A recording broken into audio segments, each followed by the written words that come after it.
this House believes social media corrupts human interactions. And I now look to Jack Symonds, Standing Committee, Lady Margaret Hall, to open the case for the proposition.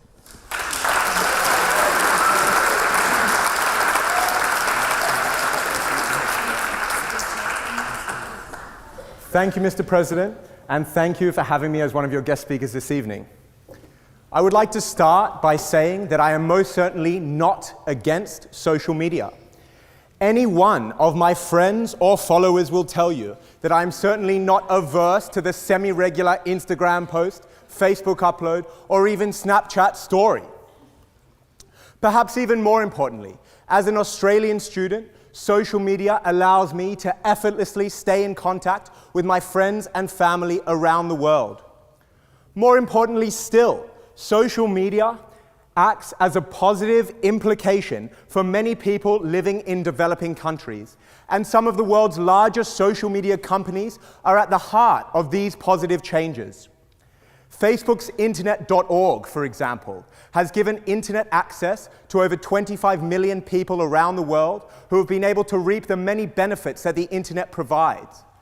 These people live in countries ranging from Kenya to Colombia, and the program is only in its first 2 years. Social media gives a voice to the people. It allows us to fight for what we believe in. It keeps people safe. And it allows us to create a movement in the name of what we think is right. But the fact of the matter is that the motion put before the House tonight is not about the benefits of social media. It is not about whether or not the internet is good or bad. The motion put before us tonight is about the impact that social media can have on our interactions, on our relationships, and on each and every one of our lives on a deeply personal level. As a society, we are constantly feeling the need to be seen by massive amounts of people. We are growing more and more dependent on instant gratification. And in order to feel included, we are forced to post, gram, snap, tweet, upload, pin, check in, swipe, like, share, react, or message. Our real human connections are being replaced by virtual relationships. The simple truth is that for the most part, we are spending huge proportions of our lives living in the digital universe. And it is corrupting the way that we act with each other. But before I go into more detail about the ways in which social media is affecting our lives, it falls on me to introduce tonight's opposition. Speaking first for the opposition tonight is my friend, Lali Vadlamani. Now, in the spirit of tonight's debate, Facebook memes often tell us to find you someone who can do both. But as the Treasurer-elect of the Oxford Union, as President of the Oxford Majlis Asian Society, as an incoming summer intern in JP Morgan's Asset Management Division, and as a regular attendee at all of the finest nightclubs that Oxford has to offer, Lali Vadlamani can not only do both, she can do it all. Next up, we have Liam Hackett, founder and CEO of Ditch the Label.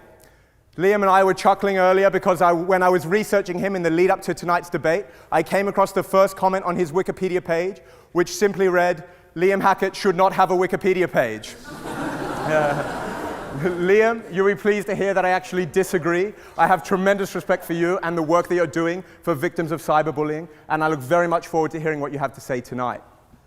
Finally, closing the case for the opposition, we have Dr. Jessica Carbonneau, Tinder's sociologist. Now, in an attempt to sabotage my opposition and learn about their arguments for tonight's debate, I set my Tinder radius to the maximum 160 kilometers.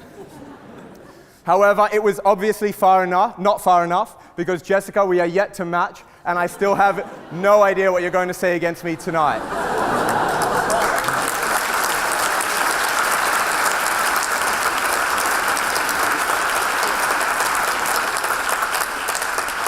Mr. President, these are your speakers, and they are most welcome.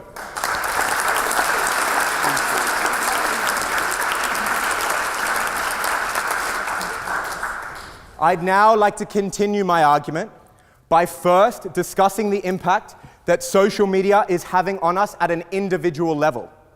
Because if we can agree that social media is affecting us as individuals and changing the way that we behave, it follows that social media is affecting the way we interact with each other. Research from the University of Pittsburgh School of Medicine studied over 1,700 people between the ages of 19 and 32. It was found that on average, participants were spending 61 minutes per day on social media and visiting social media websites over 30 times per week. This research was conducted in 2014, and the numbers have been growing steadily since that time.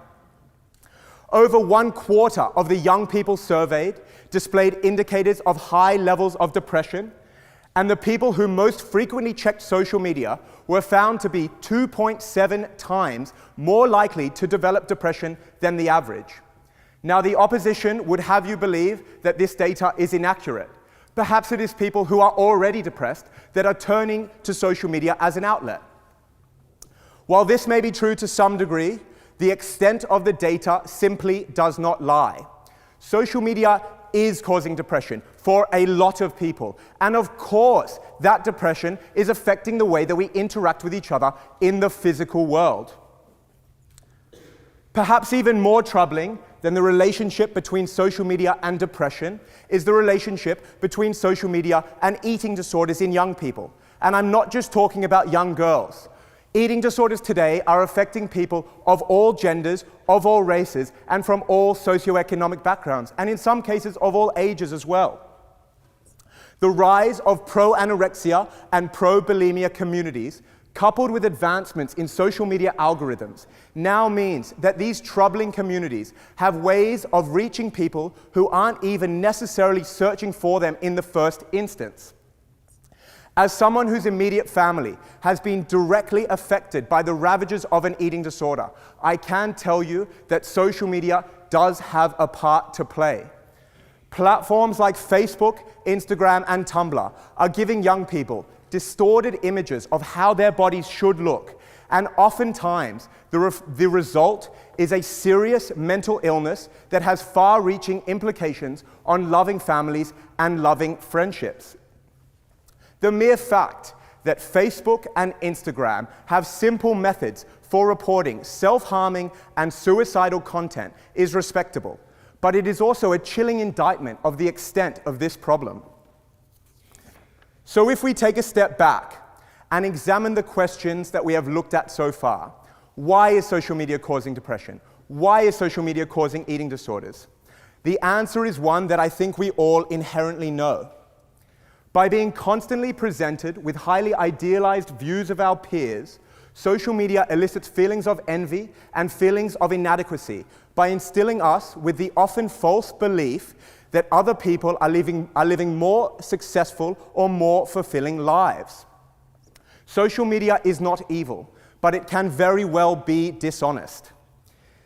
It presents us with a standard that is unrealistic, a reality that is unreliable, and a world which has been filtered and altered for the benefit of another person or group, and that is the very essence of corruption.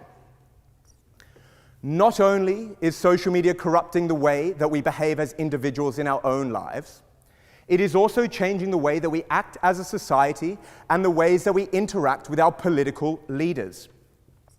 In the recent US election, Facebook's I Voted function generated 340,000 extra votes. While it hasn't yet been determined whether these were in favor of Republicans or in favor of Democrats, the implications on our freedom of thought are worryingly clear. To give you a perhaps more serious example, in Facebook's recent fake news scandal, Facebook employees were accused by Gizmodo and other journalists of choosing the articles that appear as trending on our news feeds, based on their own political beliefs. This alteration of information, this filtering of our realities, is once again at the very heart of what corruption really is. But the issue goes deeper than any one scandal. Social media is giving massive followings to people who are popular rather than people who are professional.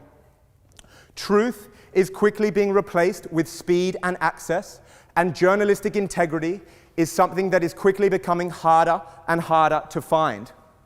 We are not having organic interactions with each other, with our friends, with our idols, with our families, or with our political leaders. and if you think we are, I would urge you to be more skeptical. In summary, my message is simple.